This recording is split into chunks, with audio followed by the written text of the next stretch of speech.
Passionnés de la mécanique moto, bienvenue dans ce nouvel épisode du démontage de ce moteur de Yamaha Diversion. Précédemment, nous avons dans la première vidéo fait le tour du propriétaire, c'est-à-dire l'observation extérieure des différentes structures. Nous sommes ensuite passés à l'observation de ce qui se passait sous le cache-culasse. Et ensuite, nous avons démonté les arbres à cames, la culasse et les soupapes. Nous voici donc arrivés au cylindre et cette session va consister au démontage du bloc cylindre. Je suis nettement moins à l'aise à partir d'ici car je trouve que la revue technique n'est pas très prolixe en ce qui concerne le bloc cylindre et les différentes lectures que j'ai eues à ce sujet n'ont fait qu'effleurer l'extrême complexité de cette structure qui varie très fort d'un modèle à l'autre au sein même d'une marque, mais de manière encore plus importante d'une marque à l'autre. Tout en sachant que l'évolution du moteur et de leur usinage et construction et les progrès qui ont été faits permettent une variabilité et une variation dans les architectures tellement importante sur ces 30 dernières années que je n'ai pas les compétences que pour pouvoir juger. Je vais donc surtout me contenter de l'observation, du démontage et d'essayer de comprendre ce que je vois sans nécessairement apporter une réponse, ce que vous, si vous y connaissez ou êtes spécialisé, pouvez nous fournir, notamment via les commentaires en dessous de cette vidéo. Dans un premier temps, nous allons donc revoir les structures qui sont facilement apparentes. Nous avons ici le joint de culasse. J'observe qu'il est formé de deux feuillets métalliques. Les goujons de fixation du cylindre et de la culasse, ce sont des goujons communs. Il y en a 12, 6 de part et d'autre. Le guide de chaîne de distribution arrière. Le guide avant a été ôté dans une vidéo précédente. Nous avons ici la chaîne de distribution. Pour pouvoir démonter ce moteur, il faut d'abord ne pas oublier d'enlever cette vis. C'est la vis de fixation d'embase qu'on avait dû dévisser pour pouvoir procéder à l'ablation de la culasse. Et on avait dû dévisser cette vis avant de dévisser les écrous borgnes pour pouvoir enlever la culasse.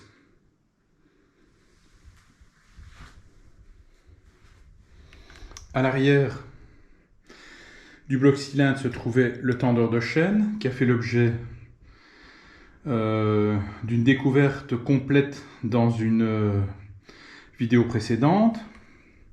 Au niveau du cylindre, on peut voir le passage des goujons de fixation. Là, ce sont des goujons, visiblement, qui passent à l'extérieur de l'épaisseur du bloc cylindre. Je pense que vous pouvez voir les ailettes du cylindre. Nous avons des ailettes continues qui pontent ici les deux cylindres. Et certaines ailettes s'arrêtent à la partie médiane et laissent un orifice où on voit passer le goujon de fixation. Par contre, pour celui-ci par exemple, on remarque qu'il n'est pas visible et qu'il se trouve dans l'épaisseur de la paroi du cylindre.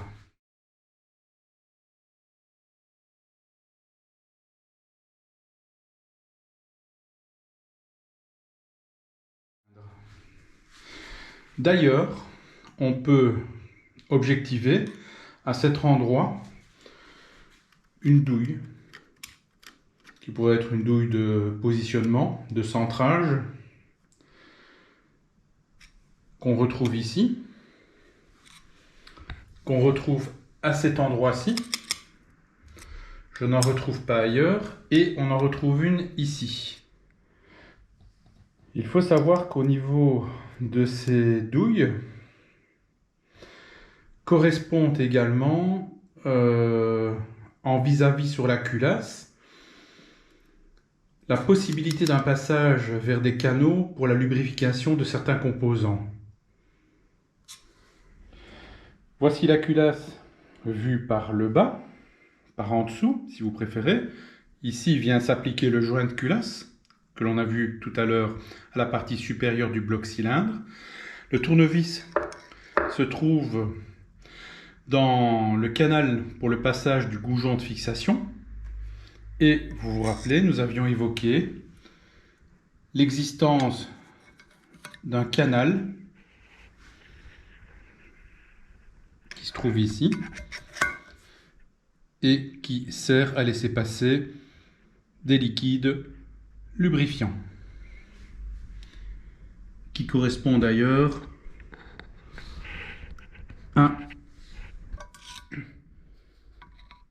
probablement une structure canalaire à l'intérieur de la culasse qui s'abouche ici et qui a été fermée par le constructeur. Le fait de voir cette structure, j'en avais parlé à la vidéo précédente, c'est au cours de l'usinage la possibilité de faire un canal qui traverse la culasse pour le passage d'un liquide, mais qu'il a fallu obturer pour ne pas que ce liquide ressorte. Alors qu'ici, on a un canal qui est ouvert parce qu'il était fermé par un boulon banjo.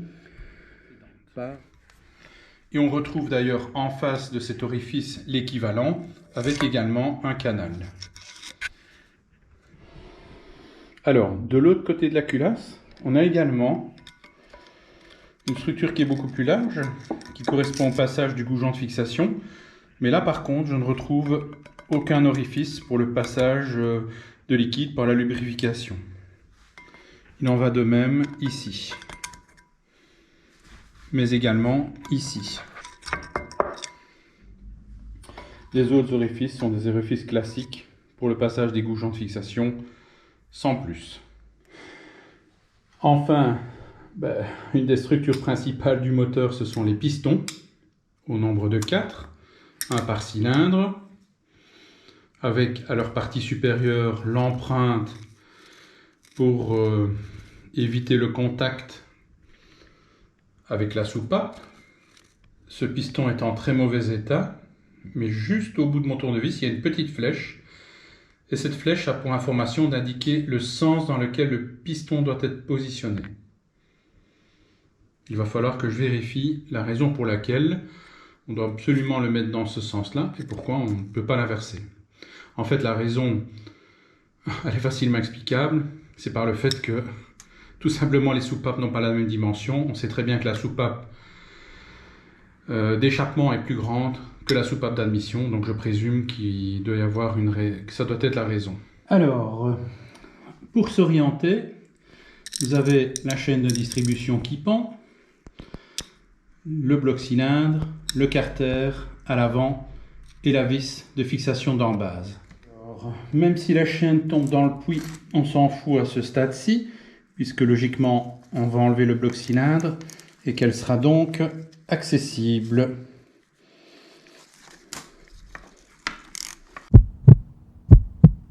On va enlever l'écrou sur le goujon sur lequel il se visse et la petite rondelle à ne pas oublier.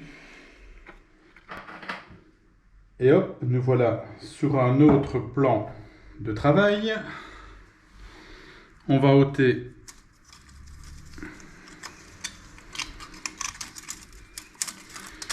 le joint de culasse.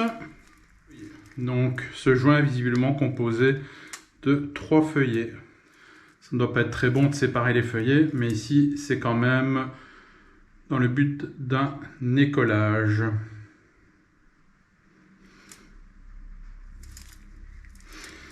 Alors effectivement on voit des orifices plus gros où se trouvent ici les goujons de fixation ou les goujons d'orientation, et ici les orifices plus petits. Ce qui est étrange, c'est je retrouve un orifice ici dans le joint, j'en retrouve un également ici, un petit. Voyez-vous, je retrouve un orifice ici et un petit ici. là, juste au bout de mon tournevis. L'orifice, celui-ci, correspond à rien du tout. Et l'autre également. Franchement, je n'ai aucune idée. Je ne comprends pas à quoi servent ceci, ceci et ceci, de part et d'autre, qui ne correspondent en rien sur le bloc moteur. Si vous avez une idée, n'hésitez pas à partager vos connaissances. Dans la revue technique, l'extraction du bloc est amorcée en donnant un coup avec la paume de sa main sur le bord du cylindre. Eh bien, on va voir si ça fonctionne.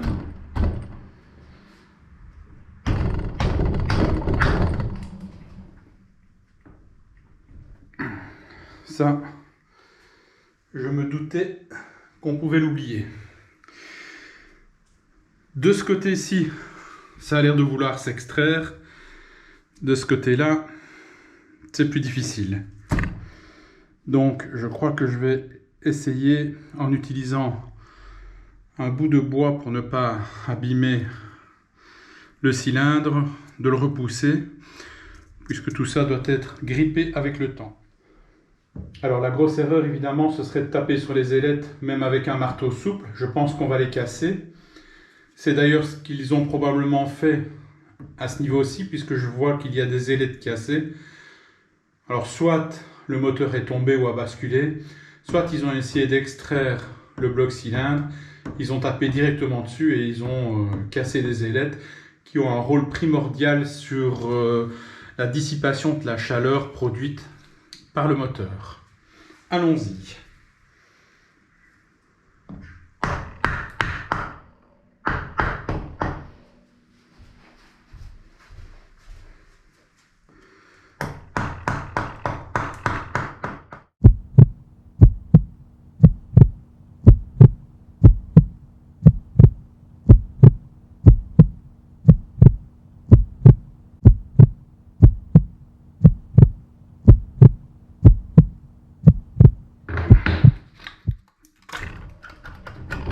On y est presque. C'est un accouchement par le siège. Allez, poussez, madame. C'est presque fini.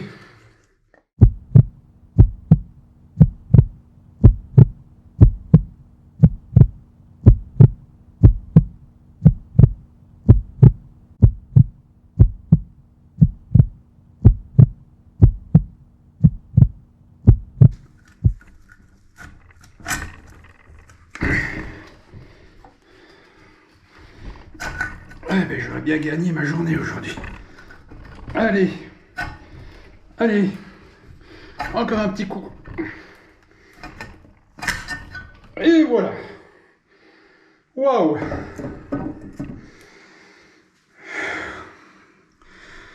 Eh bien voilà, la récompense.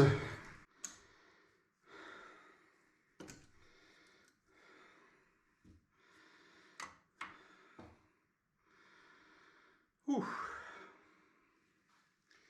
Alors,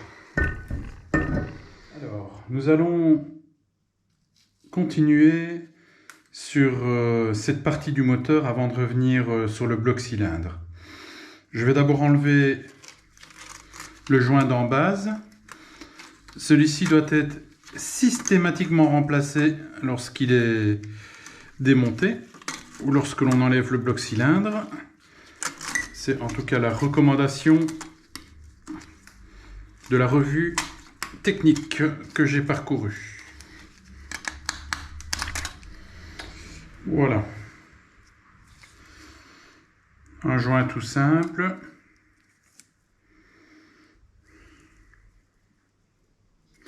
Ah, il y a une information qui ne va pas être facile à vous montrer, qui se trouve ici.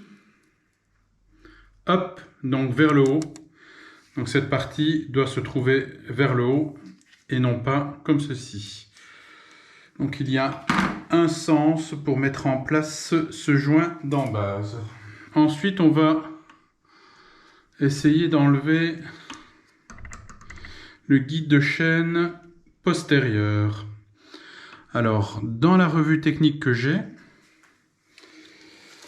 il est spécifié que la fixation se fait à l'intérieur du puits de chaîne de distribution. Or, pour ma part, quand je regarde à l'intérieur,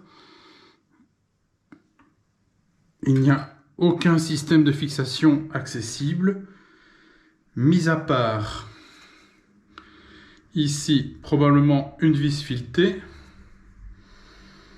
qui doit maintenir ce tendeur. Oui, j'ai bien l'impression que c'est ça qui maintient le tendeur.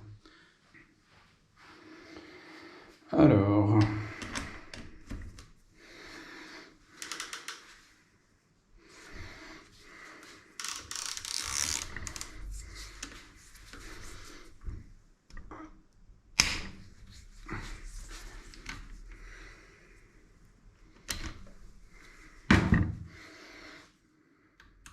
ouais, oui.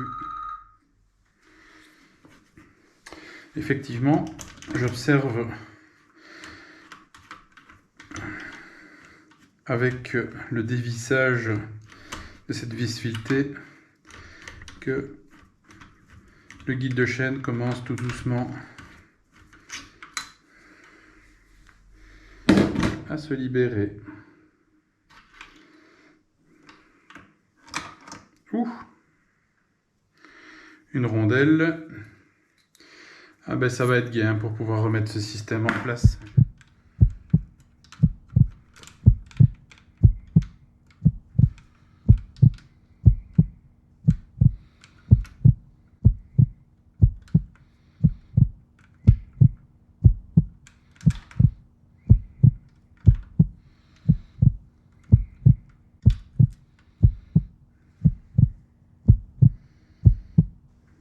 Ah oui, oui, oui, oui, oui. Donc on a un système sur un axe avec une espèce de goupille qui pivote. Là on a la partie filetée sur laquelle vient s'insérer la vis. Oui, oui, comme cela bascule, je commence à comprendre la raison pour laquelle dans la revue technique, ils insistent sur le fait qu'il faut beaucoup de patience pour pouvoir mettre ce système en place. Parce qu'à mon avis, chaque fois qu'on essaye de le glisser, eh ben oui, il a tendance à basculer. Et bien voilà. Revenons au bloc cylindre. Là, nous avons le puits de chaîne, les 4 cylindres, les orifices pour les goujons de fixation du bloc cylindre. Il y en a 12, 6 de part et d'autre. Ici, nous avons une douille de centrage. Oui, c'est une simple douille de centrage.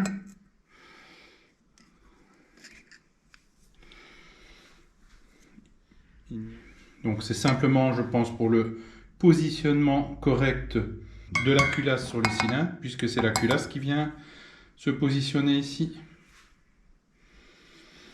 Ici, il y a également une douille de centrage, mais je vous avoue qu'elle est tellement grippée que je ne suis pas arrivé à l'enlever.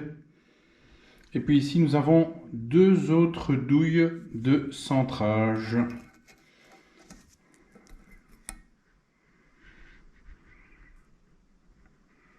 Ah ah.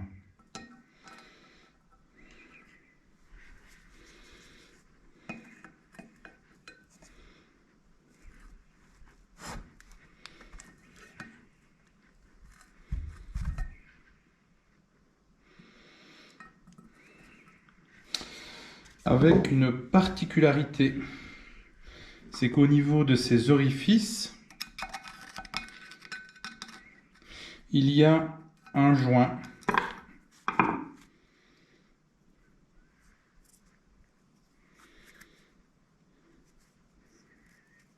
S'il y a un joint, c'est pour empêcher du liquide de passer.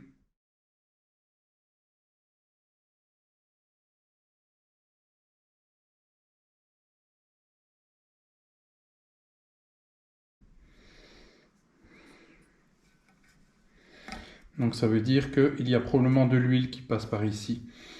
Donc on a un joint et une douille de centrage. Et c'est pareil ici. Voilà le joint. Et une douille de centrage.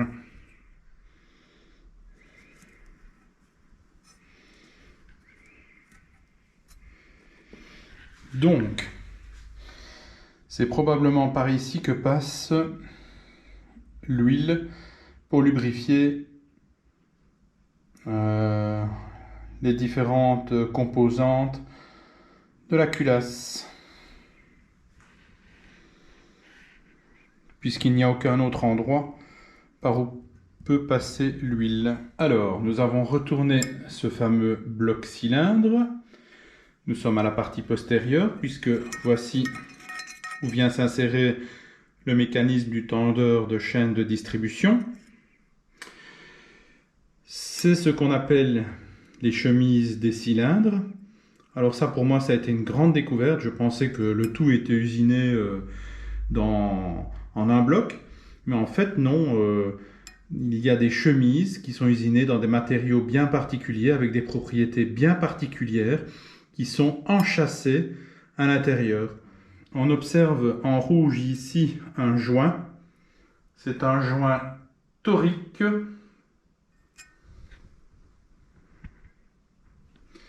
C'est le joint torique de fût de chemise, de la base du fût de chemise. Je ne sais pas s'il y a un moyen de l'ôter, probablement. Ouais, là par exemple, ici, il y a toute une partie du joint qui manque. Hein. Là, j'y ai encore jamais touché, donc voilà. Vous voyez, ça vient en morceaux. Ouh.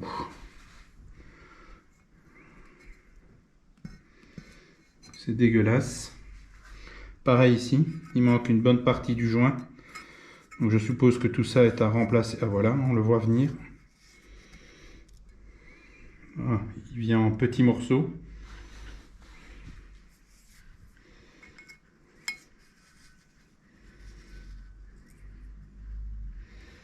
Voilà ce qui reste du joint.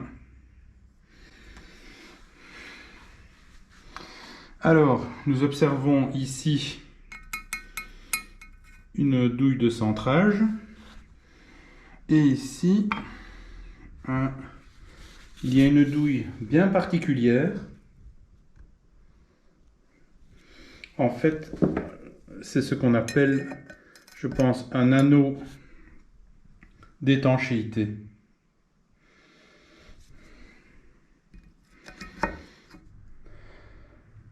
À présent, j'aimerais m'attaquer à un processus pour lequel j'ai eu d'énormes difficultés à retrouver tout le trajet de fonctionnement.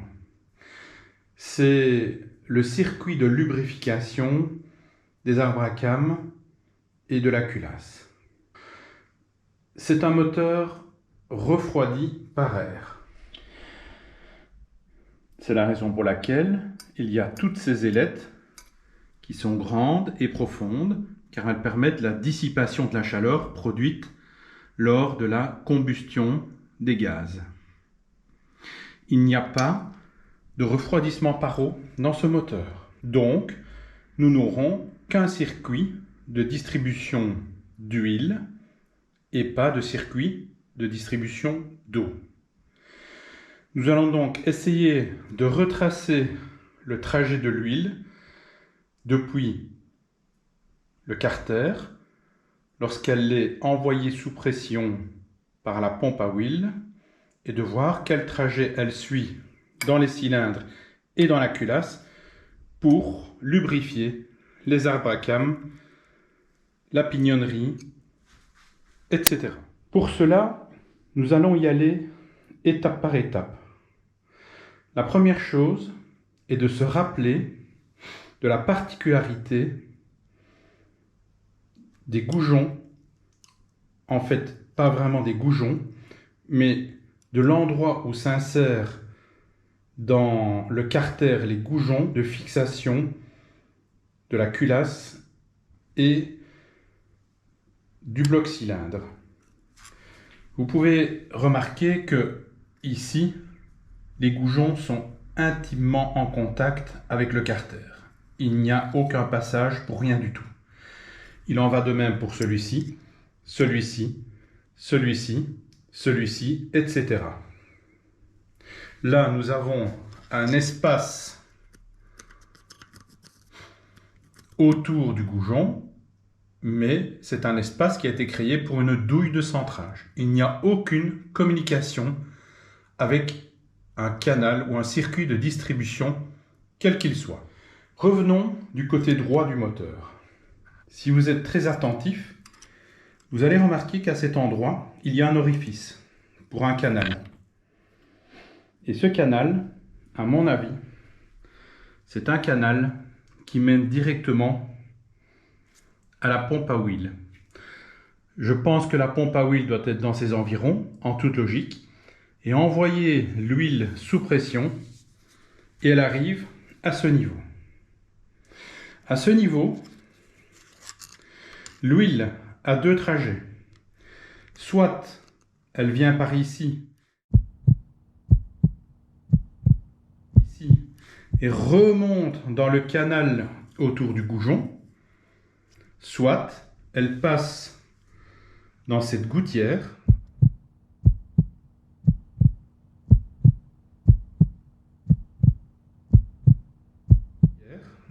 et remonte autour de ce goujon. Donc, sachant que sur ce goujon vient se poser le bloc cylindre, cette huile va remonter tout le long du bloc cylindre pour revenir à l'interface entre le cylindre et la culasse. Pour bien comprendre le circuit de distribution de l'huile au niveau des arbres à cames et la manière dont l'huile retournera dans le carter, puisque c'est un carter humide dans lequel barbote de l'huile, j'ai remonté la culasse sur le cylindre.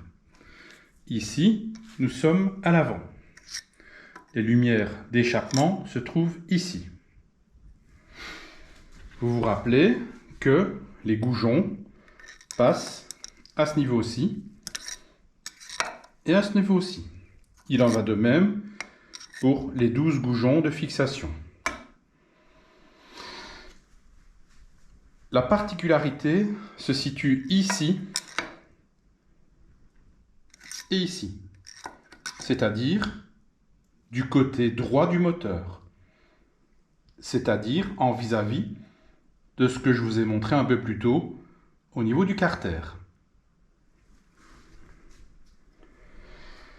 Je vais donc retourner l'ensemble du bloc de manière à comprendre ce qui se passe. Nous sommes donc au niveau des cylindres. On voit les jupes des cylindres, le joint torique des jupes de cylindre, la surface qui est recouverte par le joint d'embase et les orifices par où passent les goujons. Donc il faut s'imaginer que le carter vient au-dessus. Nous avons donc ici les deux fameux canaux par où peuvent passer l'huile. Donc pour être bien clair, nous avons donc de l'huile qui monte le long du goujon. Arrivé à la jonction entre la culasse et le cylindre, l'huile prend une petite canalisation à 45 degrés qui va arriver dans le conduit qui se trouve ici. Il en va de même pour l'autre côté. Maintenant, la question est de savoir où aboutissent ces deux canalisations. Celle où se trouve le guide souple et celle qui est obstruée ici. Par analogie, si on comprend celle-ci, on comprendra celle-là. Lorsque l'on observe la partie supérieure de la culasse, il y a en fait un orifice au niveau du demi-palier à droite. On ne retrouve pas d'orifice ailleurs, ni au niveau de l'admission, ni au niveau de l'échappement, sauf la symétrie ici. Si je place mon guide souple dans le canal et que je regarde attentivement, ce ne sera probablement pas visible sur la vidéo, je peux observer que le trou est borgne tout au fond et arrive juste à hauteur de l'orifice qui donne sur les demi-paliers et donc sur l'arbre à cames. Si donc je regarde approximativement, ça correspond, la longueur correspond. Donc, l'huile remonte le long des goujons, emprunte à 45 degrés de chaque côté les petites canalisations, horizontalement émerge au niveau du palier droit et sur ce palier, vous voyez qu'il y a une gouttière qui est creusée, contrairement aux autres paliers, et c'est par cette gouttière que l'huile va pouvoir passer.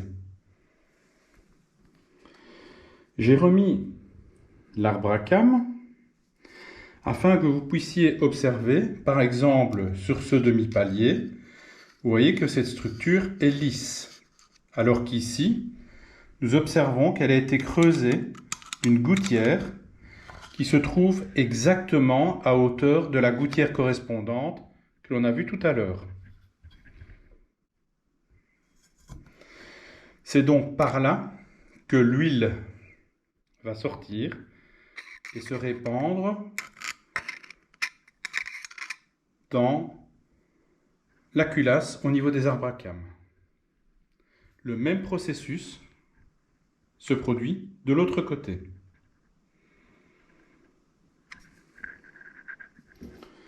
La question qui se pose maintenant, toute cette huile qui s'est accumulée à droite de chaque côté de la culasse, comment est-elle évacuée?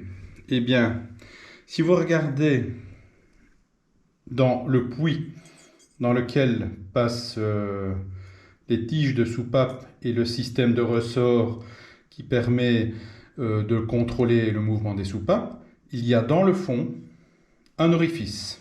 Si je pousse cette tige souple à l'intérieur de l'orifice, vous allez voir que celui-ci communique avec le deuxième puits qui communique avec le puits de chêne. Donc l'huile retombe dans le puits de chêne et retombe dans le fond du carter. Nous avons donc une communication transversale qui permet l'élimination de l'huile, que ce soit au niveau de l'admission ou au niveau de l'échappement. J'ai donc cherché à comprendre comment fonctionnait la lubrification du côté gauche de l'arbre à cames. Car là également, je retrouve les mêmes structures borgnes de chaque côté, mais il n'y a absolument pas de passage d'huile par les gaines de goujon, ce que j'appellerais des gaines de goujon. Il n'y a pas d'huile ici qui passe. D'ailleurs, il n'y a aucun canal à 45 degrés qui permet d'arriver dans ces tubulures internes. Il y a donc, d'une manière ou d'une autre, un mécanisme qui permet d'apporter l'huile dans toute la culasse, en tout cas au niveau des arbres à cames, pour les lubrifier pendant le fonctionnement. Et ce système, le seul qui peut être expliqué, c'est par l'arbre à cames. Vous aurez observé que sur les arbres à cames, il y a des orifices. Ici, ici, et ainsi à chaque palier. Eh bien, l'huile rentre dans ces orifices, pénètre à l'intérieur de l'arbre à cames et ressort par les différents orifices, ce qui permet la lubrification de ce côté, huile qui sera ensuite éliminée par le puits de chaîne de distribution de la même manière que le côté droit. Ainsi donc, nous avons fait la démonstration du système de circulation d'huile sur ce moteur. Tout cela n'est le résultat que de déduction logique. Je me suis peut-être trompé, je n'en sais strictement rien, mais je ne le pense pas. Ça m'a l'air en tout cas relativement logique. Si quelque chose vous a heurté, ou si vous avez remarqué une erreur flagrante, n'hésitez pas à me le faire savoir. Je vais d'ailleurs vous apporter la preuve que l'arbre à cames est creux. Je l'ignorais jusqu'à présent et j'ai donc fait une petite expérience que voici. Bon, pour essayer de comprendre le circuit de lubrification et donc de graissage et comprendre par où passe l'huile de ce côté jusqu'à l'autre côté de la culasse, alors qu'il n'y a qu'un conduit d'arrivée de ce côté-ci et qu'il n'y en a pas de ce côté. La seule possibilité, c'est que l'arbre à cames soit creux. Pour le prouver, je vais injecter dans l'orifice qui se trouve ici et qui n'est présent que de ce côté de l'arbre à cames. Et si je vois de l'eau qui sort de ce côté-ci,